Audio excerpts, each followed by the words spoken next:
El día de hoy vamos a compartir un tema muy importante para muchos. Me da gusto que haya un buen quórum de hermanos, porque es un tema tan importante y que es los propósitos de las pruebas. Cuando Dios nos prueba, y los propósitos de las pruebas y las tribulaciones. ¿Cuáles son esos propósitos? ¿Qué es lo que Dios quiere sacar de nosotros? Y es un tema muy interesante porque muchos estamos pasando a veces por pruebas, por dificultades, por oposición, porque sentimos que vamos contra la corriente y a veces no le encontramos un sentido, ¿sí? O sea, nuestra mente quiere razonar por qué a mí, o por qué especialmente en este momento, o por qué si ya tengo más problemas, y a veces nos sentimos como que nuestra mente no razona, se cierra y dejamos de poner la confianza en Dios, o dudamos, o nos titubeamos, o nos desanimamos, nos desalentamos, y todos estamos en esa lucha, todos. Entre semana hay hermanos que están muy cargados, muy necesitados, y nosotros todos pasamos por esas pruebas, y a veces nosotros nos es necesario entender de parte de la palabra de Dios el por qué. Primero que nada, les quiero compartir que en la Biblia, en ese salmo que leímos, el Salmo 11, verso 5, hay una cita con la que quiero compartir, y es que Dios no esconde sus propósitos a los que le buscamos. Y dice claramente Dios en su palabra que Jehová, ¿qué dice? Prueba al justo, prueba a sus hijos. A veces decimos, es que chihuahua, yo no me quiero entregar a Dios porque cada vez que me entrego, a veces tengo más problemas. Precisamente Dios permite que los que buscamos de Dios tengamos a veces pruebas. A veces nosotros pasamos por dificultades, pero las mismas dificultades que tenemos nosotros, muchas personas las tienen aunque no sean cristianos. O sea, el hecho de tener pruebas en esta vida no es para los cristianos, o para los que son paganos, o para los que no son cristianos, sino dentro del orden del ser humano, hasta los más ricos, hasta los más pudientes, a los que aparentemente están con una sonrisa y salen en las estrellas y salen los actores y pura felicidad, ellos mismos en su vida personal traen unos problemones tremendos, complicados. A veces pensamos que por tener dinero o tener educación nos vamos a quitar de muchos problemas. No es eso. Muchas veces, aún y cuando tenemos sabiduría, tenemos inteligencia, tomamos buenas decisiones, aún así podemos tener pruebas. Pruebas económicas, pruebas familiares, pruebas de pena moral, de un dolor, de una pena de alguien, un ser amado y querido que está pasando por una dificultad y nos pesa, penas de salud. Entonces todos los seres humanos pasamos por diversas pruebas. Aquí la gran diferencia es que la presencia de Cristo es lo que hace la diferencia, de que los que caminamos con Cristo en las pruebas, Dios está con nosotros. Cuando dice la palabra de Dios ahí, Jehová prueba al justo, no está hablando Dios de un Dios que se aleja de ti cuando estás en pruebas. A veces pensamos, porque así lo sentimos, que cuando estamos por pruebas como que Dios se aleja de nosotros. No es así. En ningún momento Dios se aleja de nosotros. Es más, cuando estás en las pruebas es cuando más cerca de Dios está de ti. Pero a veces las pruebas nos generan tensión, nos generan emociones, nos generan nerviosismo, ansiedad. Y si estamos acostumbrados a tener el control de las cosas, pues cuando perdemos el control estamos desesperados. Esas emociones, desesperación, irritabilidad, ansiedad, nerviosismo, y que estamos a veces con hasta iracundos, enojados, etcétera, cargados, eso a veces no permite que sintamos la presencia de Dios. Pero el hecho de que no sintamos la presencia de Dios por esas emociones negativas que están gobernando nuestro corazón y nuestra mente, no significa que Dios no esté con nosotros. Entonces, sintamos o no sintamos, Dios siempre está con nosotros. Cuando habla Jesús y que dice, las puertas del Hades no prevalecerán sobre su iglesia, y que Dios promete estar con nosotros todos los días hasta el fin del mundo, quiere decir que aunque pasemos por pruebas y aunque aparentemente hay una lucha que estamos a punto de perder todo, Cristo es el que le da un viraje de victoria, un viraje de bendición aún en esa prueba. Entonces yo no debo de poner mi confianza en lo que siento, porque aunque no sienta, Yo debo saber en mi interior, por la fe, por lo que dice su palabra, y en mi corazón y mi mente, debo estar convencido de que Dios está conmigo, aun y cuando no lo siento. Pero a veces somos como niños que queremos sentir. Y dices que no siento orar. Pues tú ora. Aquí no es de sentir, porque las emociones van y vienen. Las emociones a veces sales aquí lleno y aquí, si te dejas guiar si eres un cristiano emocional, eres como un niño, que de acuerdo a lo que le dan en el día a los papás, si le dan cosas, como el niño chiflado, está contento. Y si no le dan su juguete, está triste. O sea, todo es en base a cómo el niño obtenga o no obtenga. Es un niño que está gobernado por sus emociones, no por sus pensamientos. Entonces nosotros a veces cuando nos entregamos a Cristo, somos como niños, que nomás estamos gobernados por nuestras emociones. Ahí sí siento, hoy voy porque siento, hoy no voy porque no siento, hoy oro porque siento, hoy no oro porque no siento. Eso es un niño. Y una persona que va dejando de dejarse gobernar por de sus sentimientos, empieza a gobernarse por sus convicciones, por sus pensamientos, por lo que él cree. Y dice, aunque sepa que no siente, él cree. Y Señor, yo sé que es una necesidad de orar a ti, es una necesidad de orarte. ¿Por qué? Porque la palabra de Dios dice que fuimos hechos para adorarle. Entonces esa persona, sienta o no sienta, tenga ganas o no tenga ganas, se levante por el lado izquierdo de la cama, por el derecho, ora y adora a Dios. Porque sabe, le fue revelado que él fue creado para adorar a Dios. Entonces por ningún motivo deja la oración, deja la adoración, deja la búsqueda de Dios. ¿Por qué? Porque dices, es que yo reconozco que fui creado para adorar a Dios. Nosotros fuimos creados para su alabanza, para adorarle, para bendecirle. Por eso cuando a Satanás se le presenta a Jesús en el desierto y le dice, a ver, te voy a dar todo esto, todo este placer, toda esta felicidad toda la vanagloria de esta vida, toda la gloria de estos mundos, te la voy a dar si postrado me adorares. Cristo enfáticamente hizo, escrito está, Satanás, que solo a Dios, solo a Jehová Dios, adorarás y servirás. A veces venimos y los veo yo a los hermanos que vienen a servir, y a veces vienen a servir como que le están haciendo un favor a Dios. Ay, pues es que, ¿qué tienes, hermano? No, pues es que ni iba a venir. ¿Por qué no iba a venir? Pues porque no siento. Porque no siento. Entonces, pero es que tú estás hecho para adorar y servir a Dios. Eso es lo que le da sentido a tu vida. Aquí no es por sentimiento, es por convicción. Entonces yo como pastor, ¿cuántas veces yo como pastor no siento venir en la mañana? Los domingos o los días que me toca estar aquí, ¿cuántas veces no siento? Pues si les contara, pues más de la mitad. Si yo le consulto a mi carne, a mi yo, ay Señor, otra vez, ay venir, ser el primero en entrar, el último en abrir. Hay veces que no siento. Pero yo si me dejara guiar por los sentimientos, cállense la boca, este barco iría así, luego para arriba y luego para abajo, de acuerdo a si todo fuera de acuerdo a mis sentimientos, pues no sé a dónde llegamos. Pero es una convicción de que lo que le da sentido y valor a mi vida es mi adoración a Dios, mi conocimiento de Dios y mi servicio a Dios. Eso es lo que da valor, eso es lo que pesa. Mi vida es lo que vale en oro. Más precioso que el oro es la fe. Y una fe no es nada más decir creo en Dios, porque tú sales de la puerta y pregúntale a cuántas personas hay en Soriana saliendo, a ver, vamos a hacer una encuesta, a ver cuántos creen en Dios. Oye, casi el 95% va a decir que creo en Dios, solamente alguno que diga, no creo en Dios, yo creo en esto. Entonces, pero le preguntas, ¿quién cree y obedece a Dios durante todos los días de la semana? Pues ahí se reduce, ¿verdad?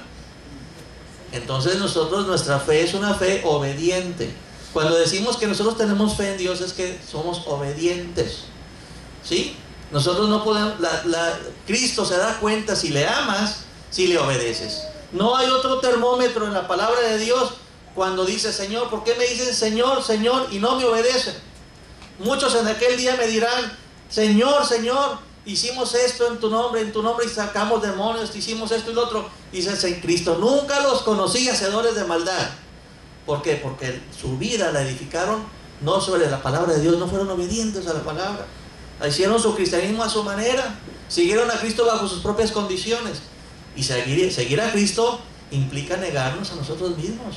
No hacer lo que queremos, sino hacer lo que Cristo quiere. Eso es lo que le da sentido y grandeza a tu vida. Y quien te va a premiar no son los hombres, porque si tú buscas la aprobación de los hombres, no puedes encontrar la aprobación de Dios. Si tú te decides servir a los hombres y a Dios, no vas a poder. Tú tienes que darle gusto a Dios, y a veces le vas a dar gusto a los hombres, y a veces por darle gusto a Dios vas a tener en contra a los hombres. Te van a criticar. Si eso hicieron con el maestro, que fue perfecto, obediente desde que nació hasta que murió, y aún así que era perfecto en santidad, en voluntad, en hacer la voluntad del Padre, ¿cuántos lo criticaron? ¿Cuántos lo juzgaron? ¿Cuántos no lo comprendieron? ¿Qué esperas tú? Entonces nosotros necesitamos centrarnos en que parte del proceso natural de la vida en esta tierra son las pruebas, son las dificultades, son las limitaciones, son las tribulaciones. Pero en nosotros, traten de apagar los radios, por favor, por respeto a la palabra de Dios. Yo lo hago, vibrador, celular, aunque tenga pacientes, no tengo pacientes de estas 2 horas, se los pongo a Dios, apáguenme los radios, por favor, por respeto y reverencia a la palabra de Dios. Dice la palabra de Dios de que Dios nos da poder. ¿A quién le gusta tener el poder de Dios? A ver, ¿quién le gusta sentir la presencia de Dios, el poder de Dios? ¿Quién quiere tener el poder de Dios? Yo creo que todos levantamos la mano, nos gusta. Ay, Señor, yo quiero ese poder, yo quiero esa presencia, yo quiero esa ayuda sobrenatural. Yo quiero sentir tu presencia, yo quiero sentir tu poder. El poder de Dios está para todos los cristianos. Es una promesa hecha a todo creyente, que nosotros seremos bautizados en el poder del Espíritu Santo de Dios. Pero yo quisiera llevarlos a que esa misma presencia maravillosa del poder de Dios va acompañada de tribulaciones. Es parte del proceso de Dios para transformarnos a imagen de su Hijo Jesucristo. Y el primero que nos pone ese ejemplo es Cristo mismo. Por eso quiero que vayamos al Evangelio según San Lucas y vamos a ver Lucas 3:16. El Evangelio según San Lucas nos dice está ahí hablando Juan el Bautista y le está diciendo a todos los discípulos, porque pensaban que Juan el Bautista era el Mesías, y entonces todos tenían la expectativa de que, vamos a ver el 15 para que la entiendan. Todos pensaban que Juan el Bautista era un hombre de poder, vivía en el desierto y todo el mundo tenía la mayor audiencia, la gente rica, de dinero, la gente religiosa, todos dejaban su confort y comodidad e iban a escucharle al desierto, y ellos esperaban, y como veían el poder de Dios en sus palabras, era un hombre de acción, de hechos, era un hombre lleno del Espíritu Santo de Dios. Sí, sus palabras llegaban al corazón y mucha gente por sus predicaciones se convertía a Cristo, se convertía a Dios, se volvía de sus malos caminos y se enderezaba. Se producía mucho arrepentimiento y mucha gente al arrepentirse de corazón era bautizada, por eso le decían Juan el Bautista. Entonces el pueblo estaba a la expectativa, dice el verso 15, dice, como el pueblo estaba a la expectativa, preguntándose todos en sus corazones si acaso Juan sería el Cristo. Acuérdense que Cristo es el Mesías, el ungido de Dios, el lleno del Espíritu Santo de Dios. Entonces él dice, respondió Juan diciendo a todos, yo a la verdad os bautizo en agua, yo los sumerjo en agua, están secos, los meto al agua y los saco mojados. Eso es lo que yo hago, ¿sí? Una señal externa de una limpieza y una decisión interna, ¿sí? Pero después dice, pero viene uno más poderoso que yo, de quien no soy digno de desatar la correa de su calzado. Y luego dice la palabra, él os bautizará, o sea, él os va a sumergir en Espíritu Santo y fuego. Y luego dice, su aventador está en su mano, es Jesús, y va a limpiar su era, y recogerá el trigo en su granero, y quemará la paja en fuego que nunca se apagará. La era que estaba el Señor trabajando es desde que conocimos ahorita, desde que Cristo vino, y ahorita viene la segunda venida. En esta era el Señor está siendo probada la gente, quienes conocen a Cristo, quienes se entregan a Cristo, quienes se rinden a Cristo, y los que no quieren seguir a Cristo. Y el Señor está trabajando. El Espíritu Santo no ha dejado de trabajar. Y el Espíritu Santo, cuando Dios nos bautiza, nos sumerge en dos, en el Espíritu Santo de poder. Todos queremos ese poder, la presencia de Dios, el gozo, la alegría, el llenarnos de su capacidad sobrenatural para hacer la vida que Él quiere. Y fuego. Y la palabra fuego no es una palabra bonita, no es una palabra agradable, porque en la Biblia la palabra fuego significa, ¿qué significa? Juicio, significa pruebas, significa dificultades, significa que se pone al límite, tu vida se pone en tensión, significa purificación, porque dice que Dios empieza a purificarnos en fuego. Entonces todos queremos pasar por la parte agradable de sentir la presencia de Dios, de tener la gracia de su poder, de tener la unción. Unción es poder de lo alto para hacer la obra de Dios, para ser victoriosos con el pecado. Y si es necesario, porque el Espíritu Santo es el que nos da la victoria para no andar en la carne, sino andar en el Espíritu, para no hacer lo malo, sino hacer lo bueno. Pero juntamente con esa gracia de hacer lo bueno, también se nos mete en pruebas de fuego. Ay, eso no me gustó, hermano. ¿Por qué lo dijo? Vamos a borrarlo de la Biblia. ¿Sí? Pero no es así. Nuestro Señor Jesucristo fue el primero que pasó en eso. Si usted se pone a leer ahí, estamos leyendo Lucas 3:16.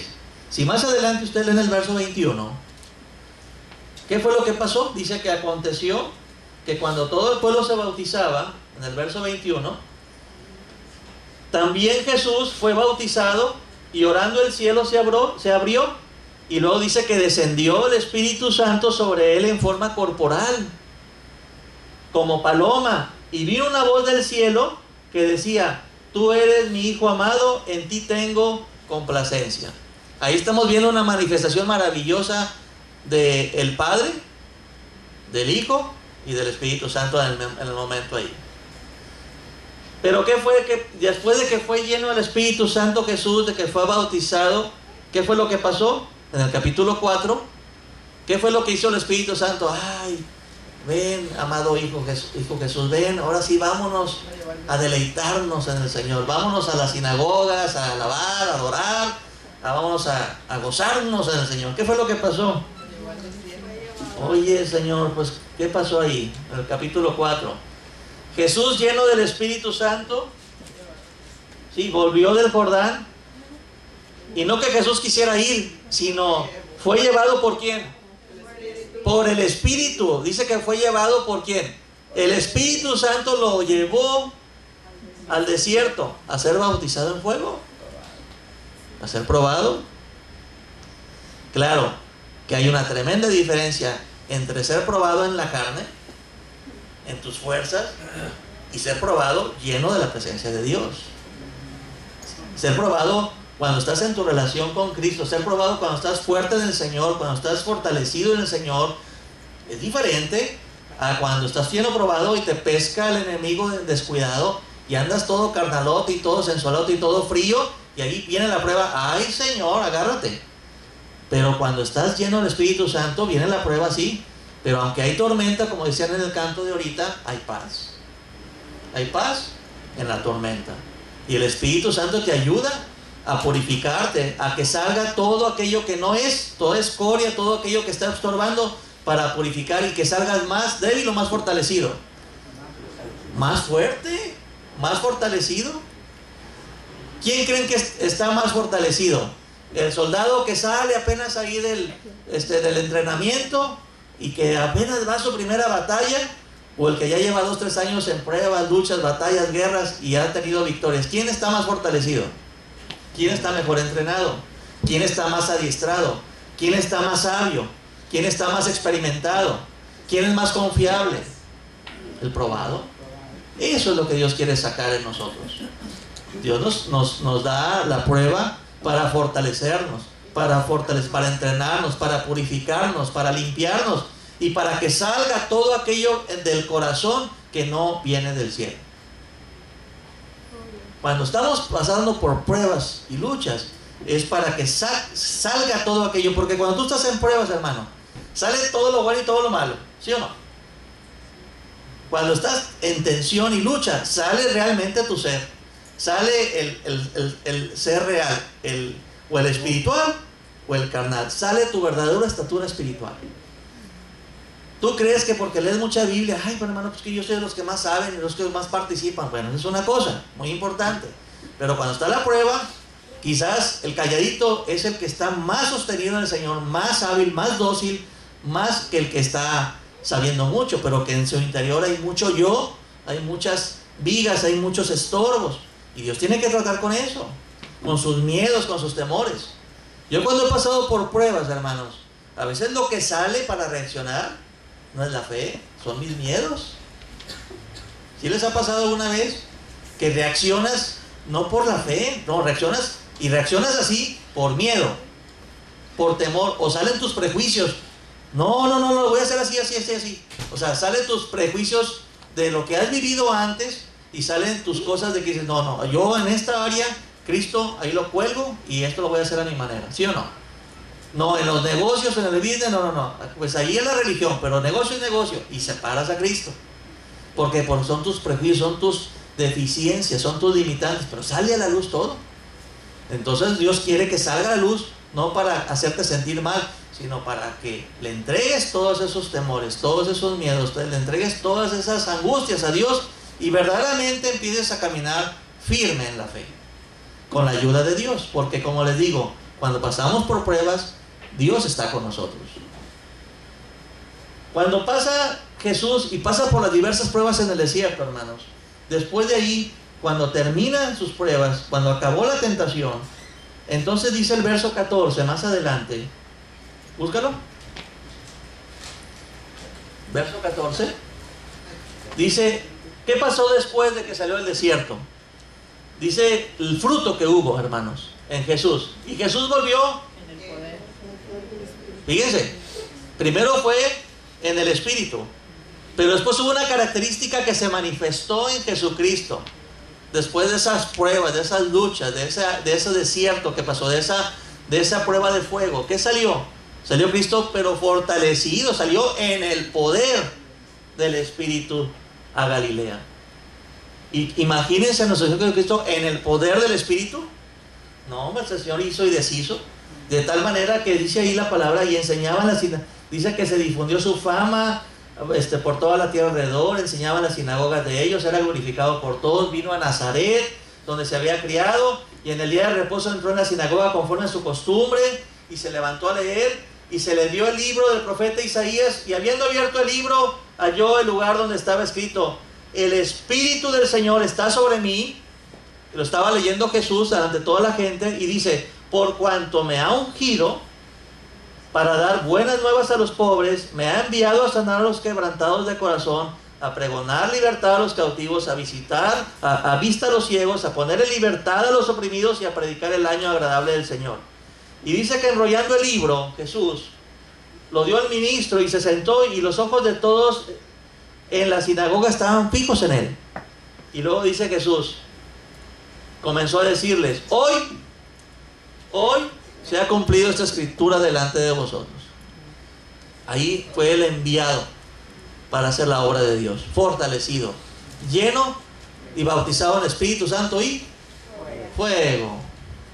Cristo nos pone el ejemplo siempre, hermanos. Cristo nos pone el ejemplo siempre. Entonces, cuando estamos pasando por tribulaciones, o estamos pasando por fuego, Dios permite, porque Dios prueba al justo. No le eches la culpa al enemigo, no le des tanto crédito, porque aún lo que te hace el enemigo, Dios es permitido y controlado por Dios. ¿A quién utilizó como instrumento para probar a Jesús? Al enemigo. Pero ¿en quién estaba confiando Jesús? ¿Estaba diciendo, ay, el enemigo me está poniendo a prueba? ¿O el Espíritu Santo lo estaba llevando para ser probado? ¿Quién lo estaba probando? ¿El enemigo o Dios? Dios. ¿Es lo mismo contigo? Cuando pasas por pruebas no es Satanás, es Dios. Y cuando pasas por pruebas, juntamente con la prueba, si tú te agarras del Señor, te da la salida. Y lo que quiere generar en ti es fortaleza, es que aprendas a volar, es que aprendas a tener confianza en Él, es que aprendas a depender de Él y que le entregues verdaderamente todos tus miedos, todas tus cargas, todas tus angustias, todo el yo, ese yo que estorba. Ya, basta, entrégaselo a Dios para que ejecutes una acción de batalla y de lucha espiritual en el Espíritu. Por eso el apóstol Pablo, que había sido un hombre probado también, fue muy probado Pablo.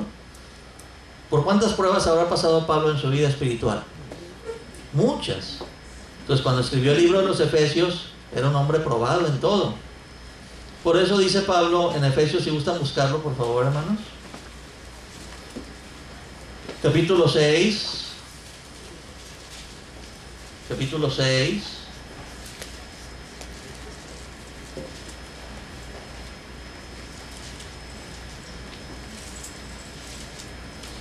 Verso 13. ¿Qué es lo que dice el verso 13? Por tanto, tomad toda la armadura de Dios para que podáis resistir en el día malo. Y habiendo acabado todo, Pablo aprendió a estar firme. Se doblaba, se zarandeaba, pero no se caía. Pablo aprendió a estar firme. Y lo que Pablo aprendió lo escribió. Por eso decía en el verso 10, por lo tanto, hermanos míos, fortaleceos en el Señor y en su poder de su fuerza, en el Espíritu Santo. En el Espíritu Santo que ya tienen, fortalezcanse, llénense del Espíritu, vacíense de su yo, busquen de Dios, conságrense, ayunen. Porque a veces es tanta la necesidad que tienes que ayunar para estar sensible más de Dios. Tienes que ayunar de la televisión también, no nada más de la comida. Tienes que ayunar de las cosas que te distraen de buscar la presencia de Dios. Cuando tú estás buscando dirección de Dios, tú tienes que ayunar de todo, de hacer lo malo, de andar tibio, de dejar. Ayunar significa desprenderte, desapegarte. A veces no nomás desapegarte de la comida, sino desapegarte de lo que en el mundo se te ofrece y que te trae distraído, te tiene cargado. Si tienes que vivir una vida más sencilla, más en búsqueda, para experimentar más la presencia de Dios. Porque estás en prueba, estás en lucha, estás en esa búsqueda. Nosotros nos tenemos que fortalecer de esa manera. Y Pablo aprendió que tenía que hacerlo de manera preventiva. No cuando estaba el problemón, sino antes de que se viniera el día malo. Pablo se dio cuenta que él tenía siempre que estar fortalecido antes de que se vinieran las pruebas. Eso fue lo que Pablo aprendió, para estar firme en el momento de la prueba. Para que no lo pescara la prueba en el momento de distracción. ¿Sí? ¿Ustedes creen que el desempeño de un soldado es igual cuando está siempre preparado, puesto su armadura, listo para luchar, a uno que está todo distraído y se me olvidaron las balas? ¿Sí? Y pues sí, traigo, pues no, mira, vine nomás con camiseta, no me puse ni el casco. O sea, ustedes creen, no, pues ahorita no va a pasar nada, y pácatelas, mano, por atrás, por la retaguardia, te atacan. ¿Ustedes creen que va a tener la misma firmeza, va a estar firme esa persona? A una persona que está velando, que está preparada, que está entrenando, que siempre está participando, que tiene limpia su herramienta, su arma, que no la tiene llena de cochambre y está lista para tirar. ¿Ustedes creen que va a ser el mismo resultado? Claro que no. Entonces nosotros, como gente cristiana, como gente inteligente, que sabemos que las pruebas están para todos, ¿verdad? Como una vez que salimos de aquí en la oración y le decían, saliendo de la oración, y luego que hubo un problema aquí de que estuvieron tuviendo carros y que le quitaron el carro a mi esposa, y le decía, dice, pero ¿cómo? En la oración, después de la oración hubo esa prueba y le quitaron, ¿le tocó? Pues sí, le tocó, porque todos estamos en el tocadero. O sea, no implica, hermanos, el hecho de que porque eres cristiano, no implica que puedas pasar por una prueba. Pero lo que sí fue diferencia es que antes de que se viniera la prueba, nos habíamos fortalecido en la oración.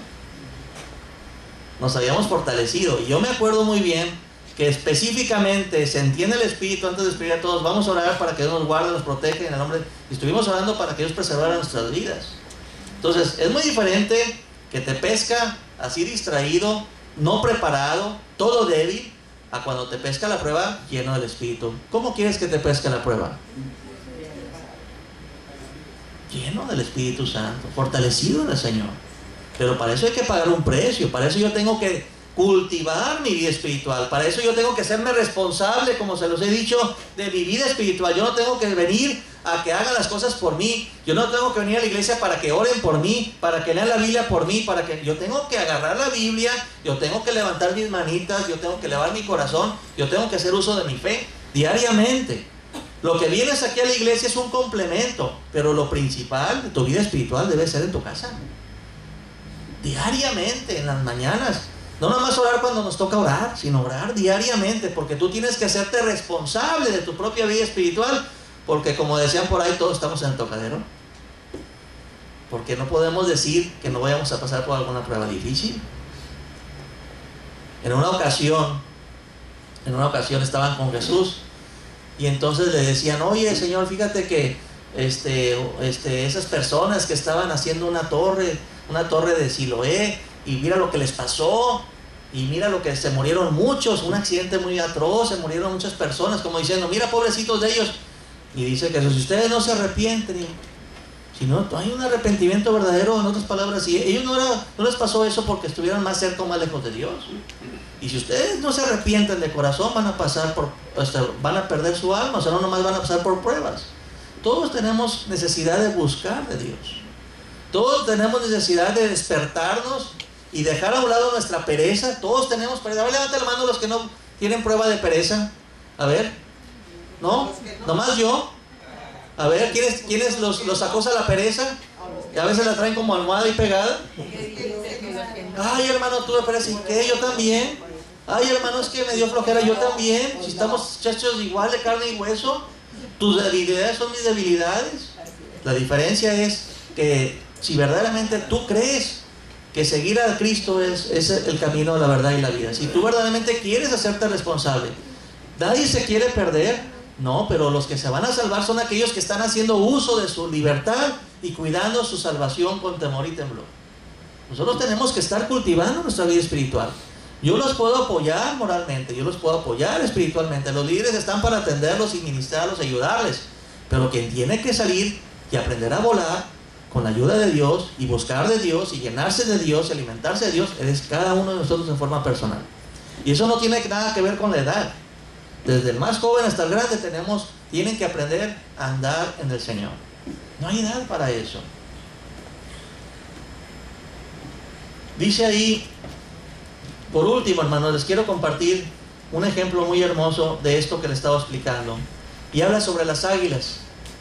Las águilas, hay dos citas sobre las águilas. Una que dice Jesús, o dice Dios en su palabra, que tú vas a ser como un águila. Él te pone que tú vas a ser como un águila que va a estar levantando el vuelo. Y en otra cita dice el Señor que Él es un águila y que tú eres un polluelo. Y te quiero poner ese ejemplo para que veas que aun y cuando Dios prueba al justo, Jehová Dios prueba al justo, aún así Dios se comporta como un águila que está al pendiente de sus polluelos. Y eso viene en el libro de Deuteronomio, y esa es la cita con la que vamos a terminar hoy. Deuteronomio 32:11. El libro de Deuteronomio está al principio de la Biblia, ¿sí? Es el quinto libro de la Biblia, y el verso 32 es casi el último de los últimos capítulos de ese libro.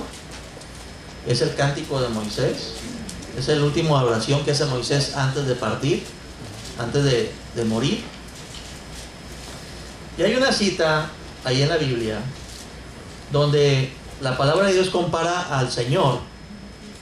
La palabra de Dios compara al Señor con un águila, la acción de Dios con un águila. Dice verso 32, capítulo 32, verso 11. ¿Ya lo tienen ahí? Dice: como el águila que excita su nidada, revoloteando sus pollos, dice que así extendió sus alas, ¿sí? Se está refiriendo al pueblo de Israel. Dice que lo tomó y luego dice que lo llevó sobre sus plumas. Como un águila, Dios para con nosotros, dice la palabra, dice: como el águila que excita su nidada, revoloteando sobre sus pollos, ¿sí? Así extendió sus alas, dice, los tomó y lo llevó sobre sus plumas.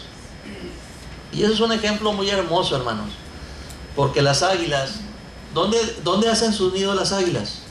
En las partes más altas, en las cumbres, en son unos despeñaderos pegaditos a lo más alto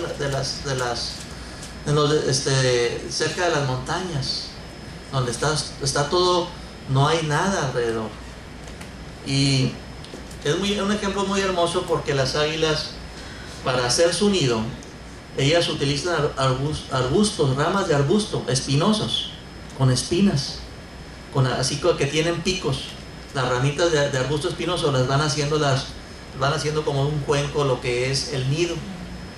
Y antes de que vayan a poner sus huevos para lo que es el que van a hacer los polluelos, de la parte del vientre, que es la parte donde están las plumas más suavecitas, no las plumas de sus alas, que son filosas, sino las plumas de su vientre, de su pecho. De ahí las águilas se empiezan a quitar plumas, que son bien suavecitas como algodón, y las empiezan a poner adentro del ramaje o de la red de esas ramas espinosas. Y ya que está esa estructura con todo lo que son sus plumitas de la parte del vientre, que está así acolchonado, entonces sí, los huevitos de las águilas empiezan a ser empollados ahí. De tal manera que así es Dios con nosotros.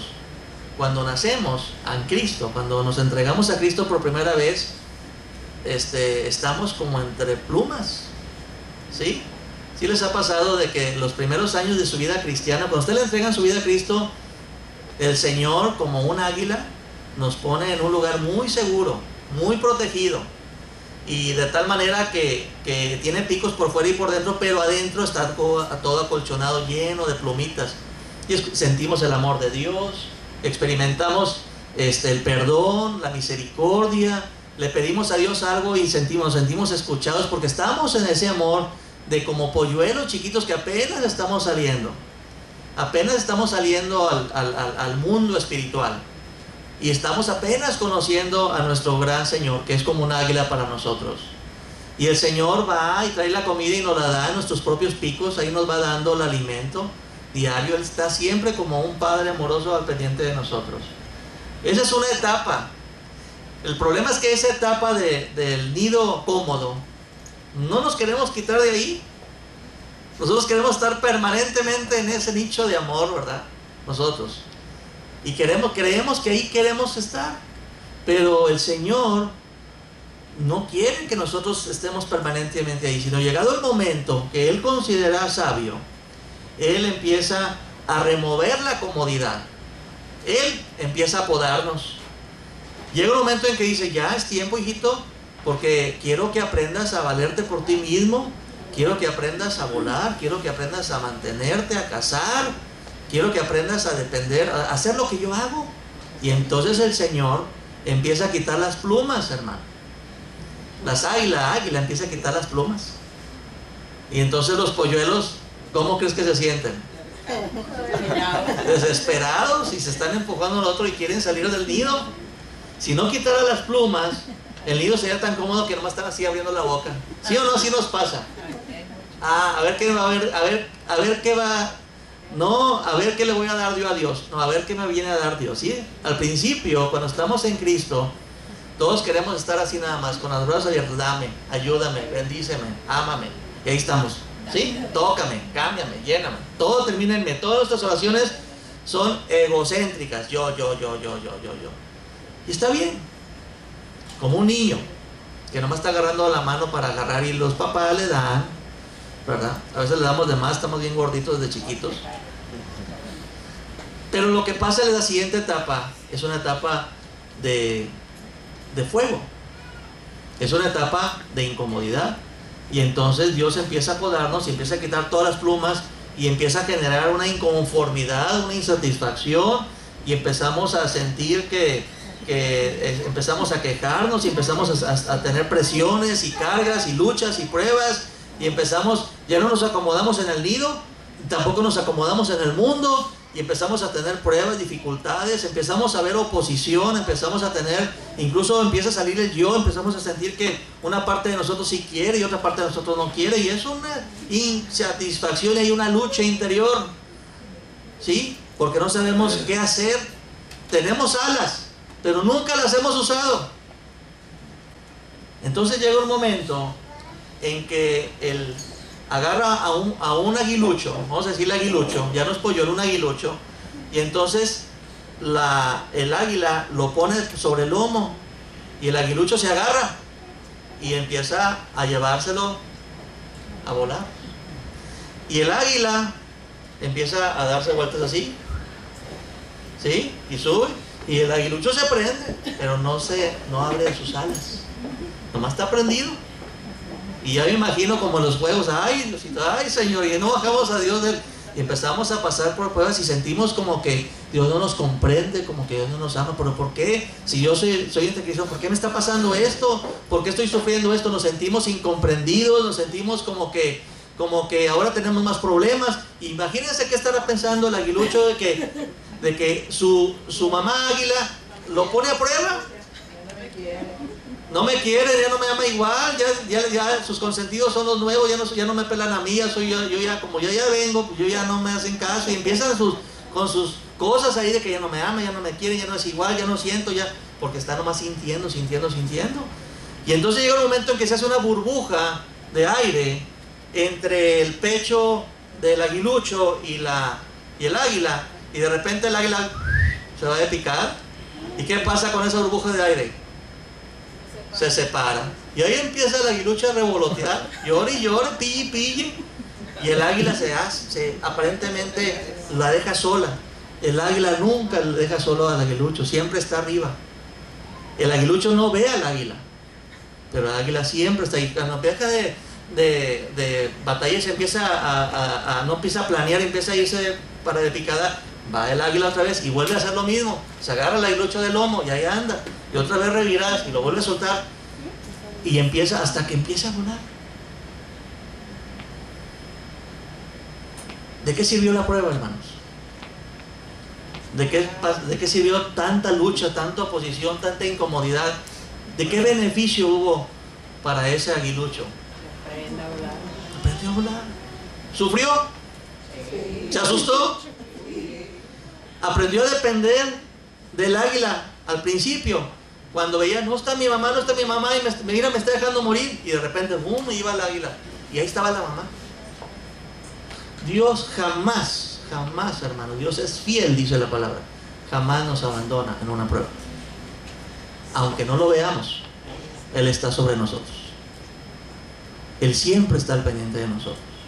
Él lo ha prometido. Pero no debemos de dejarnos confiar en lo que sentimos, sino debemos de confiar en el buen propósito que Dios tiene para con nosotros. Nos quiere hacer madurar, nos quiere hacer crecer, pero a veces para hacernos crecer, para perfeccionarnos, para santificarnos, nos tiene que permitir que pasemos por diferentes pruebas. Por eso dice, gócense, hermanos, dice el amado apóstol, el hermano Santiago, ¿verdad? Gozaos cuando estén pasando por esas pruebas. No, hombre, gózate tú, decimos, ¿verdad? Yo cuando lo leo y lo leía, no, hombre, gózate tú, y cómo voy a andar gozando con los cosas por paz. Yo quiero estar en el nido lleno de plumitas. No, ¿cómo me pones a mí a luchar? Si ya me gustaba toda la comida que me daban gratis, no, ahora tengo yo que aprender a luchar. Entonces, gózate, hermano, cuando estás pasando por esas pruebas, porque es el medio que Dios utiliza con su santísima presencia para hacernos volar, para hacernos madurar, para hacernos crecer, para que podamos llegar a la estatura del varón perfecto que es Jesús. Tenemos que pasar por eso.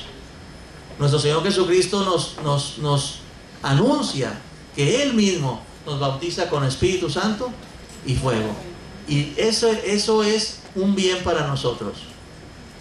Al final del camino de los 40 años, el pueblo de Israel es otro ejemplo de que cómo fue sacado de Egipto, y ya nos sacaron de Egipto, y en lugar de que el Señor los llevara así para arribita, por la orillita del mar, y viendo las nubes, y viendo el agua, y pescando, se los llevó al desierto. Oye, Señor, se equivocó la brújula del Señor. No, se lo llevó al desierto 40 años, hermanos. 40 años sin ver nada, ni un alma. fueron probados en fuego, para que sacara del corazón todo y se purificara su corazón y que hubiera verdadera entrega, hubiera confianza y que dependieran 100% de Dios. Antes de llevarlos a la tierra prometida pasaron por eso. Pero lo más hermoso de todo esto, hermanos, que la Biblia es muy, la palabra de Dios es muy enfática en decir que a la postre fue para hacerle bien al pueblo. Y es lo mismo que Dios te quiere decir hoy. Todo lo que tú estás pasando por pruebas, dificultades, es porque a la postre, al final, te quiere hacer un bien Dios. No te está poniendo a prueba para ver si te caes. No te está poniendo, Él sabe, porque Él está pendiente de que no te caigas. Él te quiere sostener, sino Él te está poniendo a prueba para que crezcas. Él te quiere hacer un bien. Él quiere que madures, Él quiere que crezcas, porque Él quiere un pueblo maduro, un pueblo con conocimiento, un pueblo que sea fiel tanto cuando hay que cuando no hay. No sea un pueblo interesado, sino que sea un pueblo que de corazón busca al Señor. Tenga o no tenga, le dé el primer lugar al Señor. Y ahí mismo en Deuteronomio, ahí viene el capítulo 8, y es lo que dice ahí, el fin de las pruebas. El fin de las pruebas para ti y para mí. Cuídate, en el verso 11, 8:11. Ahí estábamos en el 20, ¿qué? En el 32 y pasamos al capítulo 8. Dice, cuídate de no olvidarte de Jehová, tu Dios, para cumplir sus mandamientos, sus decretos, sus estatutos que yo te ordeno hoy. No suceda que comas y te sacies y edifiques buenas casas en que habites, y tus vacas y tus ovejas se aumenten, y la plata y el oro se te multipliquen, y todo lo que tuvieres se aumente. Y luego se enorgullezca tu corazón, y te olvides de Jehová tu Dios, que te sacó de tierra de Egipto, de casa de servidumbre, que te hizo caminar por un desierto grande y espantoso, lleno de serpientes ardientes, y de escorpiones, y de sed, donde no había agua. Y Él te sacó agua de la roca del pedernal, que te sustentó con maná en el desierto, comida que tus padres no habían conocido, afligiéndote, ¿quién? Dios. Probándote, Dios. ¿Para qué? Para la postre, hacerte bien. Dios quiere a la postre, hermanos, hacerte bien. Cuando se complican las cosas, lo que menos quiere Dios es que te desesperes, sino que tú, eso te impulse. Así, Señor, ahorita estoy con esta tensión, Señor, voy a buscar más de ti, Señor. Voy a que salga lo espiritual y se muera lo terrenal, lo animal, el yo, que se muera. Pero yo quiero ya aprender a actuar por primera vez como un hombre espiritual, un hombre de fe, un hombre de confianza, un hombre lleno de tu Santo Espíritu. Ayúdame a fortalecerme en el poder de tu Santo Espíritu, para estar firme al final, como dijo Pablo, para permanecer firme al pasar la prueba. Si no lo aprendes, hermanos, vas a pasar por otra prueba, y por otra prueba hasta que lo aprendas. Porque ese aguilucho, quizás de toda la nidada de aguiluchos, quizás uno no quiso aprender la prueba, pues siguió. Los demás ya andaban solos volando y él siguió pasando por área de entrenamiento con esa águila hasta que aprendiera. Dios nos ama, hermanos, y Dios quiere hacernos bien. Y Dios quiere que todo sea para participar de su santidad. Lo que le da sentido a las pruebas es nuestro amor a Dios y el amor que Dios nos tiene a nosotros. Porque Dios, al hijo que ama, es al que disciplina. Si Dios te disciplina y te está poniendo a prueba, es porque te ama, hermano. Y porque a la postre te quiere hacer el bien. Pero tú tienes que tener esa confianza, esa búsqueda.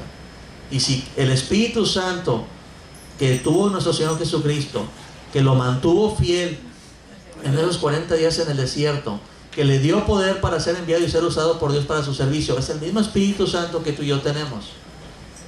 Lo que pasa es que yo tengo que aprender con mis actitudes a aprovechar al máximo todas las experiencias difíciles para que haya fruto nuevo, para que sea yo diferente, para que salga más fortalecido. Y yo nunca debo de durar de Jesucristo, que está como un águila al pendiente de mí. Yo debo de confiar en Dios, yo debo fortalecerme en el Señor, debo de orar más, debo de ayunar si es necesario, ¿verdad? Y debo de nunca dejar de congregarme, porque Si empiezo a dejar también de congregar y empiezo yo a bajar, a menguar. Yo tengo que, por convicción, no porque me lo diga el pastor, porque a veces ni les pregunto por qué no vinieron, porque ¿para qué le provoco que me diga una mentira? Ya de por sí está tibio. Ahora si le digo, ¿por qué viniste? Va a echar una mentira, mejor no lo hago mentir. Pero Dios es el que está al pendiente de nosotros. Dios es el que da el crecimiento. Dios es el que está al pendiente de que nosotros tengamos actitudes de confianza. Y que cuando estás por pruebas es porque estás siendo bautizado en Espíritu Santo y fuego para salir adelante, para salir victorioso, para salir y cada vez ser usado más por Dios y para Dios. Termino con esto. Una vez a un gran predicador y gran misionero que predicó en muchas naciones le preguntaban, y hablaba mucho sobre el Espíritu Santo. ¿Y cuál es la principal evidencia? Le preguntaron. ¿Cuál es la principal evidencia que nos puede usted decir que usted está bautizado y está lleno del Espíritu Santo? Y entonces estaban esperando que dijera pues el don de lenguas o el don de profecía o estos dones. Dijo que he pasado por muchas pruebas, he sido probado con fuego y estoy firme. No sigo firme, no me he doblado, a veces he estado siendo probado, pero no me he caído. Eso es lo que es la principal evidencia después de tantos años de que soy una persona que estoy ungida por el Espíritu Santo. El Espíritu Santo y una actitud de confianza y de dependencia en Él es lo que hace que tú cada vez manifiestes más fruto y más evidencia de que la presencia de Dios está en ti. Una persona que pasa por muchas pruebas y cae, es una persona que todavía no se ha perfeccionado el amor de Dios y el poder de Dios en su vida. Y no es tanto porque el poder de Dios y el amor de Dios no sea perfecto, sino es por esas actitudes de no querer soltar todo aquello que estorba. No, hay que aprovechar los momentos de dificultad para soltar todo aquello que no viene de Dios. Todo miedo, todo temor, todo prejuicio, decirle toda cosa de la carne, que venga de la carne, yo tengo que entregársela en ese momento a Dios para salir más diferente, más purificado, más fortalecido. Y eso los va a ayudar mucho porque Dios quiere una iglesia fuerte. No nada más la quiere sin mancha y sin arrugas, sino la quiere fuerte en el Señor. Pero la fortaleza viene a través de las dificultades, pruebas y tribulaciones, porque a la postre, como leímos al final, es para nuestro bien.